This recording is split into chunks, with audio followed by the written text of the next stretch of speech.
Dear brothers and sisters in the Lord, प्रभु में प्रिय भाइयों और बहनों, today's verse for our meditation is taken from the book of Joel, chapter 3, verse 10. आज का हमारा मनन का वचन योएल की पुस्तक अध्याय 3 पद 10 से लिया गया है। Beat your plowshares into swords and your pruning hooks into spears.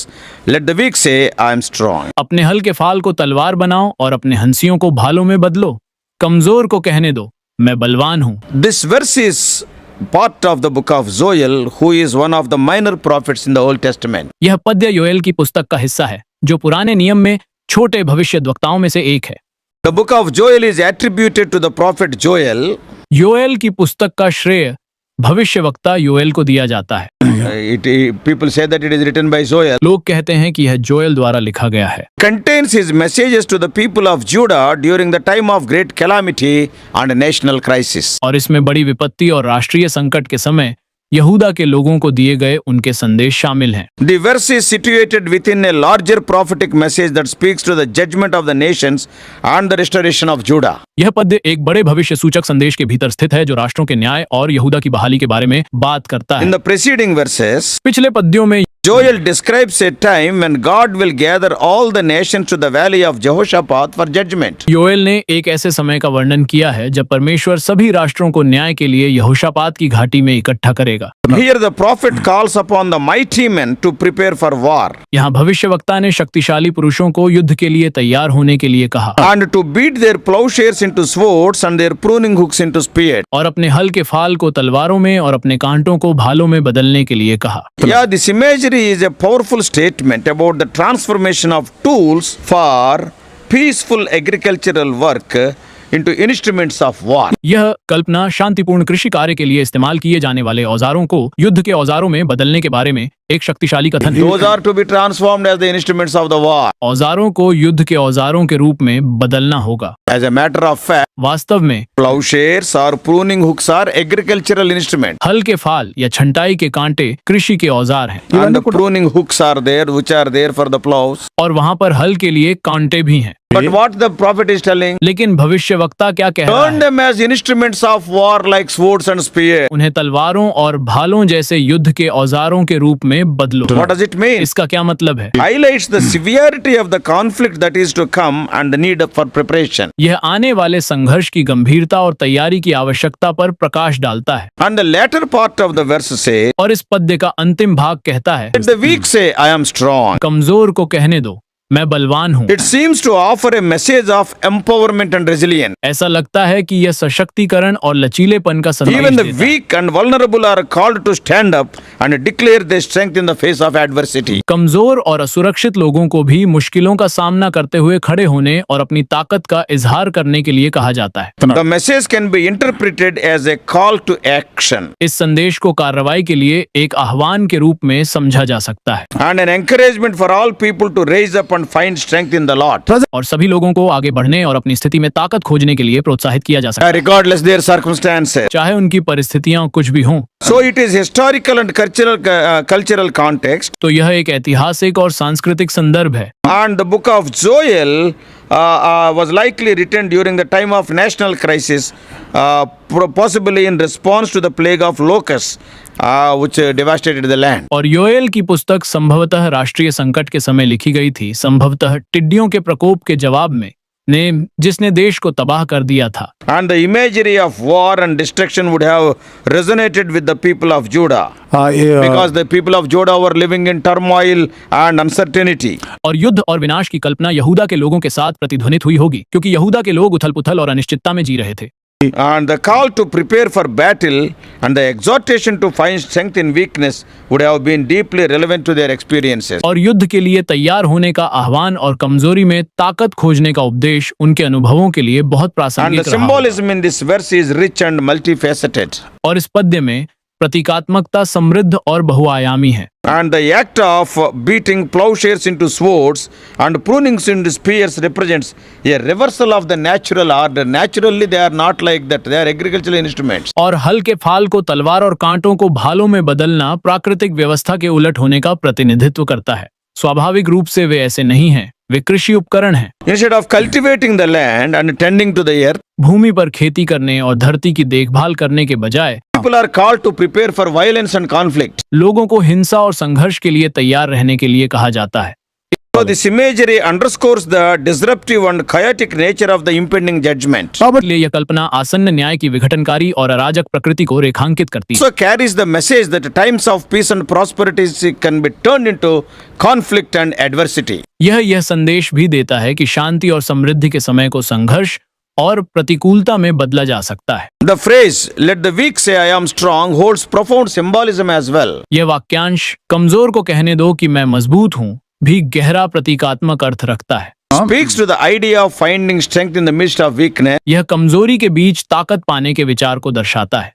and also overcoming the adversity and standing firm in the face of hardship. साथ ही प्रतिकूल परिस्थितियों पर काबू पाने और कठिनाई का सामना करने में दृढ़ रहने की बात भी करता है। In other words, दूसरे शब्दों में you are weak. यद्यपि आप कमजोर हैं, Your weakness only you will be made strong. फिर भी आपकी कमजोरी में ही आपको मजबूत बनाया जाए। Yeah, this message is rooted in the idea of God's power being made perfect in human weakness. 2 Corinthians 12:9. यह संदेश इस विचार पर आधारित है कि परमेश्वर की शक्ति मानवीय कमजोरी में परिपूर्ण बनती है।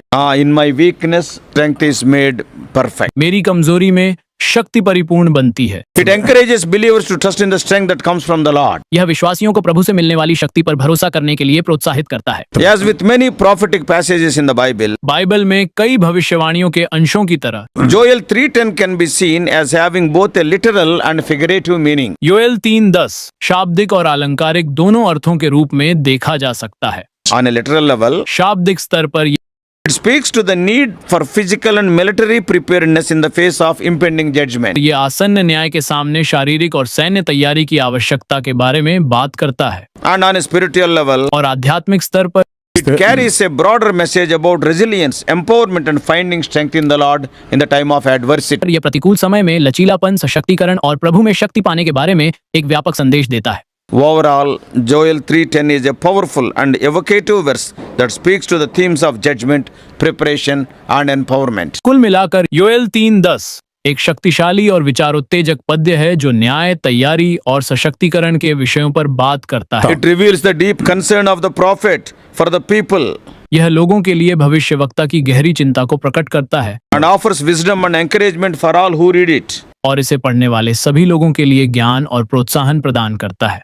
And it is a reminder that even in times of turmoil and chaos, और यह हमें याद दिलाता है कि उथल-पुथल और अराजकता के समय में भी there is a hope and strength to be found in God. ईश्वर में आशा और शक्ति पाई जा सकती है। So now we are going to see practically this particular verse. तो अब हम इस विशेष पद्य को व्यावहारिक रूप से देखने जा रहे हैं। When we apply this verse to our personal life today, जब हम आज इस पद्य को अपने निजी जीवन में लागू करते हैं, you are in a battle whether you know it or not. तो आप एक युद्ध में होते हैं, चाहे आपको पता हो या नहीं। As a Christian, whether you like it or not, you are in a battle. एक ईसाई के रूप में, चाहे आप इसे पसंद करें या नहीं, As a believer, whether you want it or not, you are in a battle. आप एक लड़ाई में हैं। एक आस्तिक के रूप में, चाहे आप इसे पसंद करें या नहीं, आप एक लड़ाई में Every day that we arise in the morning, the fight begins. हर दिन जब हम सुबह उठते हैं तो लड़ाई शुरू हो जाती है। The great news is that you get to choose whether you will be victorious or to be a victim. अच्छी खबर यह है कि आपको यह चुनना है कि आप विजयी होंगे या शिकार। Yeah, that's right. इस लड़ाई में It is not luck.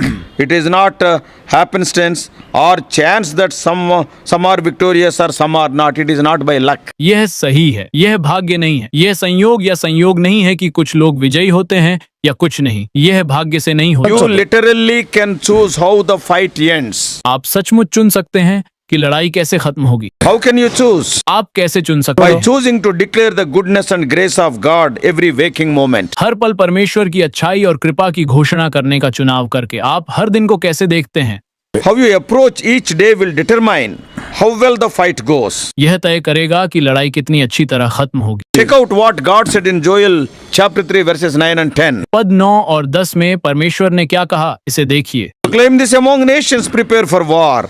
Wake up the mighty men, let all the men of war draw near. Let them come up.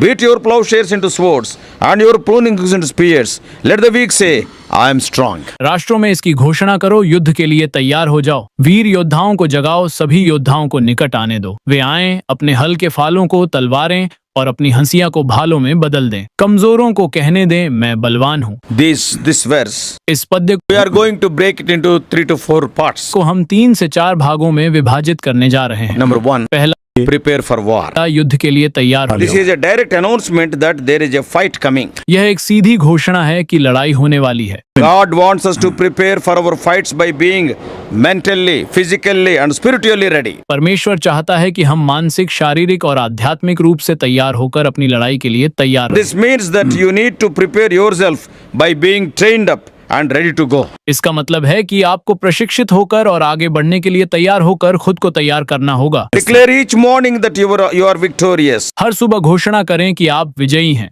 No weapon formed against you will stand. तुम्हारे विरुद्ध बनाया गया कोई भी हथियार टिक नहीं पाएगा। That is, prepare for war. अर्थात युद्ध के लिए तैयार हो जाओ। Secondly, दूसरा, wake up the mighty men. अपने पराक्रमी पुरुषों को जगाओ। This is talking about you only. Wake up. यह बात सिर्फ तुम्हारे बारे में है, जाग जाओ। We have to get out of our spiritual slumber and discouragement and be alert. हमें अपनी आध्यात्मिक नींद और निराशा से बाहर निकलकर सतर्क रहना होगा। Peter told us to be alert. पतरस ने हमें सतर्क रहने के लिए कहा है। Why? क्यों? The devil, our adversary, is roaming around like a lion seeking someone to devour. शैतान हमारा विरोधी शेर की तरह घूम रहा है और किसी को निगलने की तलाश में है। So we can't allow ourselves to become spiritually numb by intoxicating ourselves with the things that don't matter. इसलिए हम खुद को उन चीजों के नशे में धुत होकर आध्यात्मिक रूप से सुन्न नहीं होने दे सकते जो मायने नहीं रखती। Wake up call is a call for action. इसलिए जागने का आह्वान कार्रवाई का आह्वान है, There is a purpose for your life. क्योंकि आपके जीवन का एक उद्देश्य So है। number one, prepare for war. 1. युद्ध के लिए तैयार हो Thirdly, जाओ। wake up the mighty men. 2. शक्तिशाली लोगों को जगाओ। And thirdly, 3. let all the men of war draw near. सभी युद्ध के लोगों को पास आने दो। This is a call to surround ourselves in community with other like-minded believers. Unity. यह समुदाय में खुद को अन्य समान विचारधारा वाले विश्वासियों, एकता के साथ घेरने का आह्वान है। If you want to be strong, यदि आप मजबूत बनना चाहते हैं gather around the strong people. तो मजबूत लोगों के आसपास इकट्ठा हों। And make sure you are spending time with those that will pour into you and challenging you. सुनिश्चित करें कि आप उन लोगों के साथ समय बिता रहे हैं जो आपको चुनौती देते हैं और आपको प्रेरित करते हैं। Suppose if your present friends are pulling you down, मान लीजिए कि आपके वर्तमान मित्र आपको नीचे खींच रहे हैं, spiritually if they are bringing you back, इसलिए आदर्श रूप से यदि वे आपको वापस ला रहे हैं leave them, get some new friends. तो उन्हें छोड़ दें, कुछ नए दोस्त बनाएं। Doesn't mean that you have to isolate yourself from negative people, इसका मतलब यह नहीं है कि आपको खुद को नकारात्मक लोगों से अलग कर लेना चाहिए, but you need to insulate yourself from them. लेकिन आपको खुद को उनसे अलग रखना चाहिए। And the fourth one is, और चौथा let them come up in the same verse. ये है कि उन्हें एक ही पद में आने That दें। is, coming up is about going to a new level. ऊपर उठना एक नए स्तर पर जाने के बारे में है। If you want to be victorious, you have to raise up to a new level of thinking, यदि आप विजयी होना चाहते हैं तो आपको सोच के एक नए स्तर तक उठना a new होगा, level of believing, विश्वास के एक नए स्तर तक, a new level of courage. साहस का एक नया स्तर। Don't retreat, don't go back to what only you know. Step out to the higher ground. पीछे मत हटो, उस ओर मत लौटो जिसे सिर्फ तुम जानते हो। ऊंची जमीन पर कदम This बढ़ाओ। means you have to get out of your comfort zone if you want to experience more. इसका मतलब है कि अगर आप और अधिक अनुभव करना चाहते हैं तो आपको अपने आराम क्षेत्र से बाहर निकलना होगा। And the fifth thing in this portion, in these two verses, इन दो छंदों में पांचवी बात, beat your plowshares into swords and your pruning hooks into spears. अपने हल के फाल को तलवारों में बदलो और अपने कांटों को भालों में। Stop waiting for everything to be perfect. सब कुछ सही होने का इंतजार करना बंद करें। Use what you have already. जो आपके पास पहले से है उसका इस्तेमाल करें। God commanded the people to take what they had and use it. परमेश्वर ने लोगों को आदेश दिया कि जो उनके पास है उसे लें और उसका इस्तेमाल करें। Maybe having only the agricultural instrument. उनके पास शायद सिर्फ खेती के औजार ही होंगे। Use them as swords and as spears. वे उन्हें तलवार और भाले की तरह इस्तेमाल करते होंगे। David used the sling and stone. वे उन्हें गोफन और पत्थर की तरह इस्तेमाल करते होंगे। And Shamgar used a small bone. और शमग्र ने एक छोटी सी हड्डी का इस्तेमाल किया। Like this in the Bible. Bible में ऐसा ही है। So many people, बहुत से लोग they were not waiting for something perfect. वे किसी परिपूर्ण चीज का इंतजार नहीं कर रहे थे, Because Goliath is coming with a spear and sword, I also will wait for a spear and sword. क्योंकि गोलियत भाला और तलवार लेकर आ रहा है, इसलिए मैं भी भाला और तलवार का इंतजार करूंगा। But God will always take what you have and supernaturally grow it into something amazing. लेकिन परमेश्वर हमेशा आपके पास जो कुछ भी है उसे लेगा और अलौकिक रूप से उसे किसी अद्भुत चीज में बदल देगा। You have to be willing to use what you have. लेकिन आपको जो कुछ भी है उसका उपयोग करने के लिए तैयार रहना होगा। So these simple agricultural tools the people had were not weapons. इसलिए लोगों के पास जो साधारण कृषि उपकरण थे वे हथियार नहीं थे, but they turned them into mighty weapons. लेकिन उन्होंने उन्हें शक्तिशाली हथियारों में बदल दिया। God has given you skills and abilities. परमेश्वर ने आपको कौशल और क्षमताएं दी हैं। God has given you opportunities. परमेश्वर ने आपको अवसर So दिए हैं। stop saying, I don't have that, I don't have this. If I were having that, I would have done great things. No, use what you have. इसलिए यह कहना बंद करें कि मेरे पास यह नहीं है, मेरे पास यह नहीं है। अगर मेरे पास वह होता तो मैं बहुत बढ़िया काम करता। नहीं, जो तुम्हारे पास है उसका इस्तेमाल How करो। many people will say like that? कितने लोग ऐसा I कहेंगे? have seen many believers, many servants of God saying like that. मैंने बहुत से विश्वासियों के सेवकों को ऐसा कहते हुए देखा है। In that assembly, there are employees are there, brother, they will give so much money they are having. मैंने बहुत से विश्वासियों को बिना परमेश्वर के बहुत से सेवकों को ऐसा कहते हुए देखा है। Oh, that servant is an educated person, he is having knowledge. उस सेवक के पास बहुत ज्ञान है। They are all excuses. ये सब बहाने हैं। What God is telling. परमेश्वर क्या कह रहे Make हैं? your plowshare, make your pruning hook as a sword and spear.